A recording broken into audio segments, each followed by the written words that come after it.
Never stay still again. In a remote valley surrounded by blue mountains, there lived a young man named Kayan.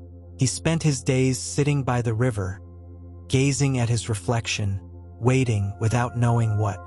One day a sign will come, he said. Then I will know what to do. The village elders looked at him with pity. He did not work, did not travel, did not love. He only thought. He only waited. One afternoon, an old wandering monk passed by. His staff struck the ground with rhythm and purpose. Seeing Kayan motionless by the water, he stopped. "What are you waiting for?" he asked gently. Kayan answered without taking his eyes off the river. "I wait for the right moment to come." The monk smiled kindly, as if he had heard this 1,000 times before. He sat beside him and took a stone from his bag. Without a word, he threw it into the water. The ripples broke the perfect reflection. "See," said the monk, "nothing comes on its own. Not even the river moves without wind or stone." Kayan looked at him, confused. "But if I move without knowing, won't I risk getting lost?" The monk narrowed his eyes. "The real risk, young one, is to stay still and not live." Then he stood up and continued on his way without looking back. Kayan remained silent, but something inside him had shifted. That night, Kayan couldn't sleep. The monk's words echoed softly like a gentle drum in his chest. The real risk is to stay still and not live. He realized he had spent years waiting for certainty, clinging to the idea that one day everything would make sense before taking a step. But that day never came. The next morning, he rose before dawn. For the first time, he did not go to the river. Instead, he walked toward the path leading out of the village. No one had ever seen him take that direction before. Not even he knew where the path led. He only knew he had to move. As he walked, he noticed that every step had a different flavor. The wind brushed his face as if greeting him. Leaves crunched beneath his feet, and his heart, used to stillness, began to beat with a new rhythm. There was no destination. There was only movement, and that movement was life. Along the path, Kayan came across an old man gathering fallen branches. His back was bent, but his eyes burned like fire. "Where are you going, young one?" he asked without stopping his work. Kayan hesitated. He had no answer. "I don't know. I'm just walking." The old man nodded as if that was enough. "Then you're on the right path." Kayan watched him quietly. The old man didn't seem rushed, but neither was he still. Every movement was purposeful. Every action simple and necessary. "Why do you gather branches so early?" Kayan asked. "Because if I don't do it, no one will. And tomorrow fewer will be useful. The time is now," he said, then added, "Those who wait lose the moment. Those who move create it." Kayan helped carry the branches to the old man's cabin. There was no gold or hidden teaching, just shared presence. That night, he slept on the ground, and in the silence he understood something deep. It doesn't matter what you do, as long as you don't stop out of fear. At dawn, Kayan continued on his way. Each step took him farther from the person he had been. He no longer sought a grand revelation. He was beginning to understand that transformation was not a sudden event, but the consequence of never staying still. On the third day, he arrived at an abandoned temple deep in the forest. Stones were covered in moss, and the doors hung from their hinges. Yet, the place held a living serenity, as if it still breathed. Kayan entered and found a broken statue of Canaan, the deity of compassion. The face was damaged, but the stone eyes still looked with gentleness. Without knowing why, he knelt and wiped the dust from the altar. For hours, without anyone asking, he gathered leaves, repaired steps, and arranged stones. He sought no praise. He simply moved with what the moment offered. When he finished, There was no applause, only silence, and within him, an unexpected peace.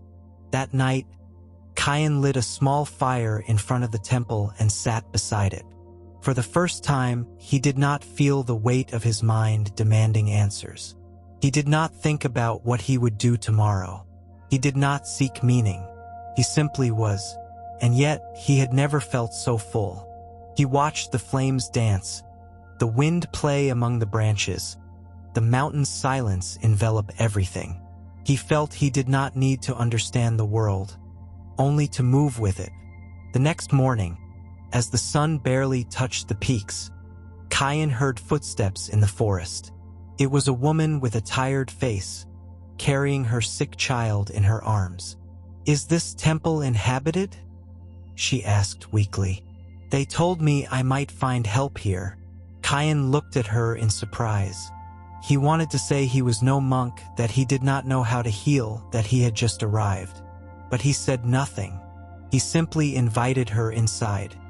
He fetched water from the stream, warmed the rice left in his bag, and made a bed of dry leaves. During the night, he watched over the child as he slept with fever. He had no knowledge, no formulas, no prayers. He only had his hands, his attention, and the will not to stay still in the face of suffering.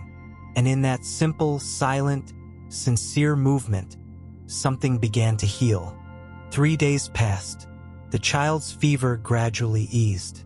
The mother, with tears in her eyes, took Kayan's hands. "Thank you. Without you, we wouldn't have survived." Kayan shook his head gently. "I only stayed and moved when it was needed."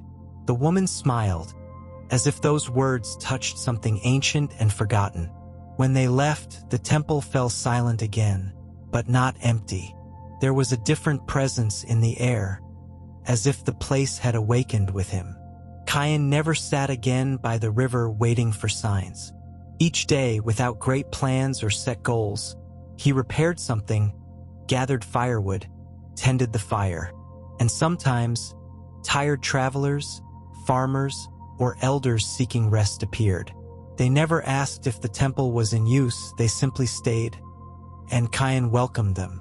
An old woman, before leaving, told him, "You are not here to be a master, but to be the path." Kayan didn't fully understand, but he did not try to. He just kept moving. The stillness of his old life had been a prison shaped like waiting. Now flow was his teacher. Over the years, the temple became a refuge for wanderers, the wounded, those who had lost their way or hope. Kayan never hung a sign, never gave speeches, never pretended to teach. He simply lived. And in his way of living, present, attentive, active, many found answers that books could not provide. One day, a young man arrived with the same lost look Kayan once had. He sat before the altar and said, "I'm waiting. I don't know why, but I feel something must come." Kayan, now with temples touched by the snow of time, watched him silently. Then he approached and placed a broom in his hands. "Then sweep," he said with a calm smile. "Sometimes the moment comes while you are sweeping." The young man looked at him, not fully understanding, but something softened within him. He stood up and began to move, slowly, uncertainly, but with a budding resolve. Kayan returned to his corner, carving a piece of wood. He wasn't thinking about great things, only the gentle shape emerging. He had learned that life is not to be waited for. It is carved, swept, cared for, step by step, never staying still. Winter arrived with soft snow and clear skies. The temple, now humbly and patiently restored, seemed part of the forest. It did not shine with grandeur, but with living silence. Kayan walked each morning along the same paths that once saw him depart. He sought nothing, yet found everything. The song of a bird, the way frost covered the leaves, the warmth of a shared cup with a traveler. One night, sitting by the fire, he remembered the old monk and his stone in the river. "Nothing comes by itself," he murmured. "Not even the river moves without wind or stone." And he smiled. Now he understood. Staying still out of fear of making mistakes is like refusing to breathe for fear of exhaling. The true risk was not failing, but never having tried. He no longer waited for signs. He was the sign. His life, made of simple gestures and steps without destination, was a testimony to an ancient truth. Existence demands no perfection, only movement. And so, in that lost temple in the forest, as the seasons turned and the world danced its mysterious dance, Kayan lived, never staying still, never again.